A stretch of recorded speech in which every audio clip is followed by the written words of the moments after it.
虜になってしまえばきっとこの夏は充実するのもっともう戻れない。 Assalamualaikum warahmatullahi wabarakatuh.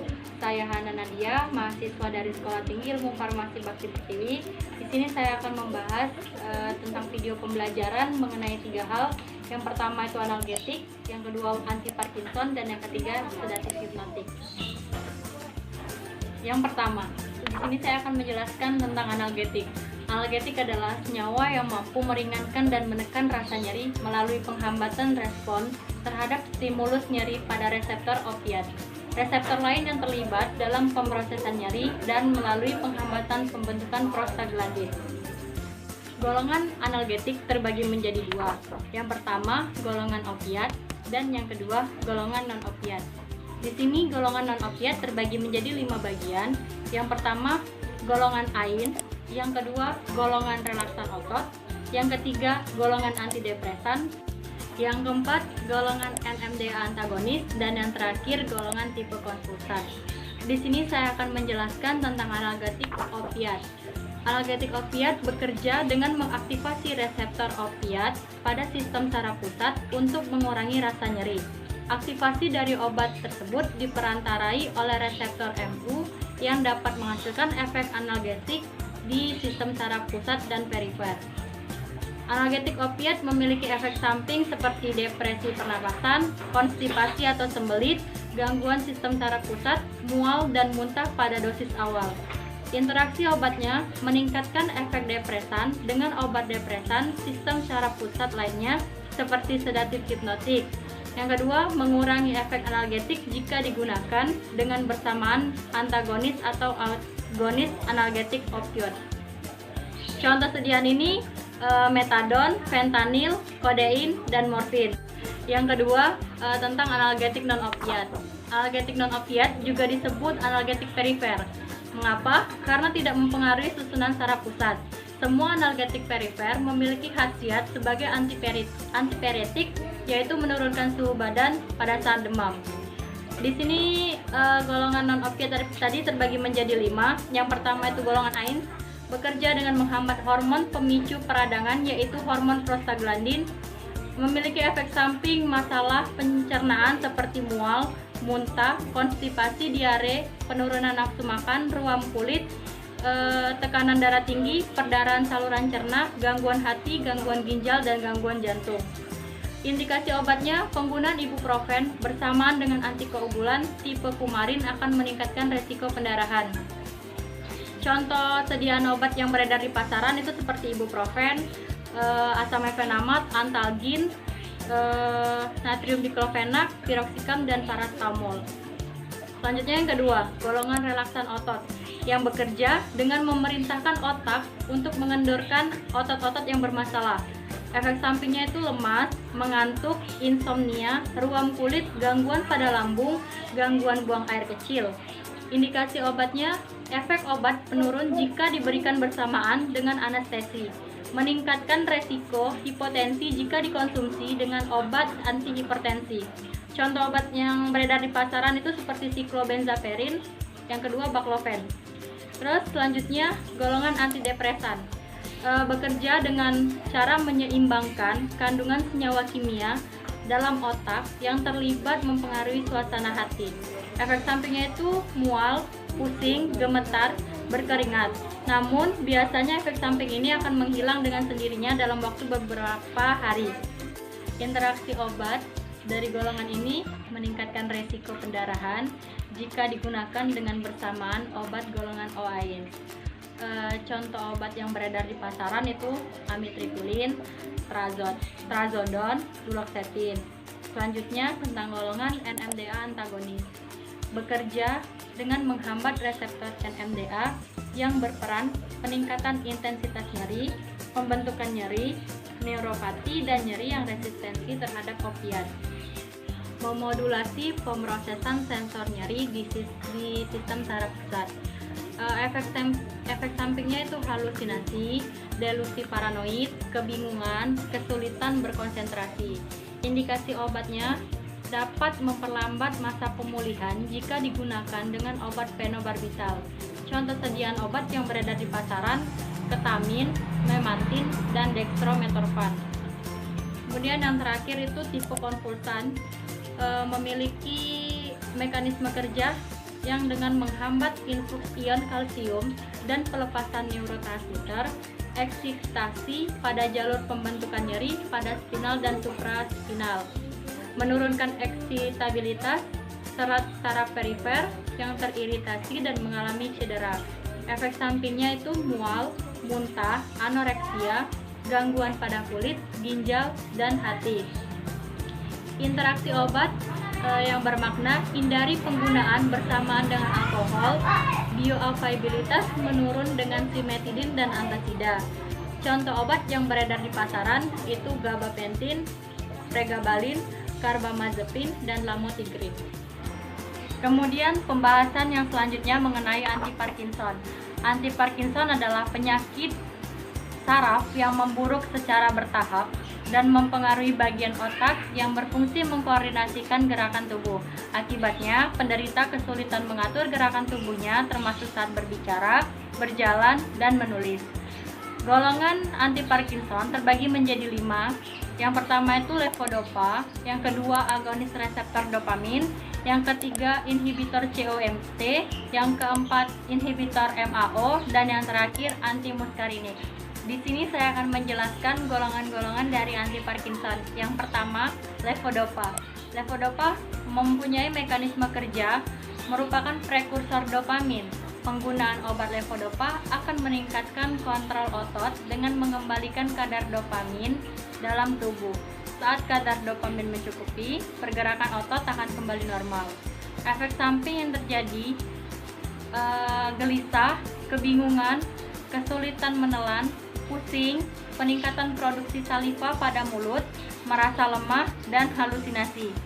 Efek samping yang jarang terjadi adalah penglihatan kabur, sulit buang air kecil, kesulitan membuka mulut, dan pupil melebar. Interaksi obat yang bermakna: levodopa bila diberikan bersama piridoksin dapat menurunkan efektivitas levodopa. Pemberian bersama makanan dapat memperlambat onset levodopa. Dan yang terakhir, pemberian bersama inhibitor MAO non-spesifik dapat memicu hipertensi kritis. Contoh sediaan yang beredar adalah levodopa dikombinasikan dengan benserazid. Selanjutnya yang kedua, agonis reseptor dopamin. Mekanisme kerjanya: senyawa yang mengaktifkan reseptor dopamin. Kemudian efek sampingnya itu halusinasi, bingung, hipotensi ortostatik, mual, dan mengantuk. Interaksi obat yang terjadi: agonis dopamin berinteraksi dengan sejumlah obat, tetapi ada sedikit bukti bahwa mereka berinteraksi dengan obat Parkinson lainnya. Dalam kebanyakan kasus, tidak ada alasan untuk tidak memberikan obat Parkinson. Meskipun telah ada indikasi bahwa penggunaan agonis dopamin dengan levodopa dapat menyebabkan psikosis. Oleh karena itu, disarankan agar penggunaan agonis dopamin dihentikan atau dosis levodopa dikurangi. Karena agonis ergotamin memiliki kualitas antihipertensi, sebaiknya memantau tekanan darah saat menggunakan agonis dopamin dengan obat antihipertensi untuk memastikan pasien tidak mengalami hipotensi. Itu termasuk obat sildenafil yang umumnya digunakan untuk mengobati disfungsi ereksi, tetapi juga digunakan untuk hipertensi paru-paru. Contoh sediaan yang beredar di pasaran: bromokriptin, propinorol, pramipexole. Yang ketiga itu inhibitor COMT yang mempunyai mekanisme kerja dengan menghambat penguraian dopamin oleh COMT menjadi metabolit non-aktif di sistem saraf pusat dan perifer. Efek samping yang terjadi: diare atau sembelit, mulut kering, sakit kepala, perasaan lelah, perubahan pada kulit yang tidak biasa, pusing, mengantuk, gejala pilek seperti hidung tersumbat, bersin, sakit tenggorokan. Interaksi obat dari golongan ini berinteraksi jika diberikan bersamaan dengan obat iproniazid, isokarbonazid, linezolid, dan nikolamid. Contoh sediaan obat yang sering beredar di pasaran yaitu entacapone dan tolcapone. Yang keempat itu inhibitor MAO. Bekerja dengan cara mengikat enzim MAO secara efektif sehingga meningkatkan konsentrasi neurotransmitter yang pada gilirannya menyebabkan perubahan pada area-area tertentu dari sistem saraf pusat. Efek samping yang terjadi, mulut kering, mual, sembelit, insomnia, sakit kepala, dan pusing. Interaksi obat dari golongan ini jika diberikan bersamaan dengan obat tramadol, metadon, miperidin, dan obat antihipertensi. Contoh sediaan yang beredar di pasaran yaitu selegilin. Dan yang terakhir itu antimuskarinik. Mekanisme kerjanya bekerja dengan menyekat reseptor muskarinik yang menyebabkan hambatan semua fungsi muskarinik. Selain itu, obat ini menyekat sedikit perkecualian neuron simpatis yang juga kolinergik, seperti saraf simpatis yang menuju ke kelenjar keringat. Efek samping dari golongan obat ini, mulut kering, pandangan kabur, konstipasi, retensi urin, glaukoma, halusinasi, penurunan daya ingat, dan psikosis. Dan yang terakhir, interaksi obat yang terjadi jika diberikan bersamaan dengan obat morfin, oxomorfin. Contoh sediaan yang beredar, trihexylphenidil atau yang sering disebut dengan THP, biperidin, dan triperidin. Selanjutnya, pembahasan yang ketiga mengenai sedatif hipnotik. Sedatif adalah zat-zat yang dalam dosis terapi yang rendah dapat menekan aktivitas mental, menurunkan respon terhadap rangsangan emosi sehingga menenangkan. Hipnotik adalah zat-zat dalam dosis terapi diperuntukkan meningkatkan keinginan untuk tidur dan mempermudah atau menyebabkan tidur. Sehingga sedatif dan hipnotik adalah senyawa yang dapat menekan sistem saraf pusat sehingga menimbulkan efek sedasi lemah sampai tidur pulas. Berikut golongan dari sedatif dan hipnotik, terbagi menjadi dua. Yang pertama itu golongan barbiturat dan golongan non-barbiturat. Golongan barbiturat memiliki mekanisme kerja dengan menekan transmisi sinaptik pada sistem pengaktifan retikula di otak dengan cara mengubah permeabilitas membran sel sehingga mengurangi rangsangan sel postsinaptik dan menyebabkan korteks cerebral. Efek sampingnya nyeri otot, sendi atau tulang, kelemahan otot, perdarahan, hilang nafsu makan, berat badan menurun, penyakit kuning, dan nyeri di dada. Interaksi obat yang bermakna kombinasi dengan senyawa depresan di sistem saraf pusat dapat menimbulkan depresi sistem saraf pusat yang berat. Kombinasi dengan isoniazid, metilfenidat, inhibitor MAO dapat menimbulkan depresi sistem saraf pusat yang berat. Dapat menurunkan kadar sejumlah obat dalam darah ketika dikombinasikan dengan barbiturat.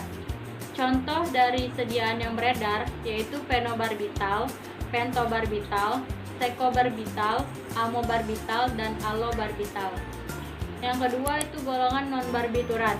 Mekanisme kerjanya bekerja dengan menekan transmisi sinaptik pada sistem pengaktifan retikula di otak dengan cara mengubah permeabilitas membran sel sehingga mengurangi rangsangan sel postsinaptik dan terjadi deaktivasi korteks cerebral. Efek sampingnya itu nyeri otot, sendi, kelemahan otot, perdarahan, hilang nafsu makan. Interaksi obat yang bermakna, penggunaan bersama penekanan sistem saraf pusat atau alkohol dapat meningkatkan efek depresan. Contoh sediaan yang beredar di pasaran, diazepam, alprazolam, clobazam, dan lorazepam. Terima kasih telah menyaksikan video pembelajaran ini. Semoga bermanfaat. Wassalamualaikum warahmatullahi wabarakatuh.